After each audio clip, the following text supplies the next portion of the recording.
Wala ba kayong mga kamay dyan?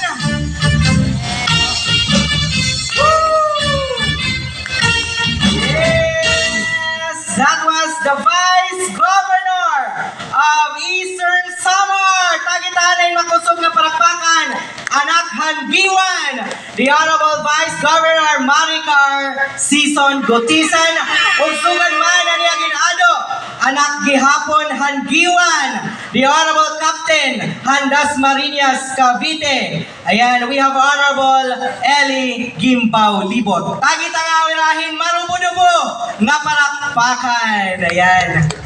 Natikarisyo imagine duha ka tuig nga waray kita celebrate hinsugad hini kamarisyo nga disperas yan na gintagan kita hin panahon nga magkaurusa nga maglipay. Ayan, gintagan kita aton mahal nga patrona ang Virgen del Rosario hin maupay nga panahon. Ayan, itigang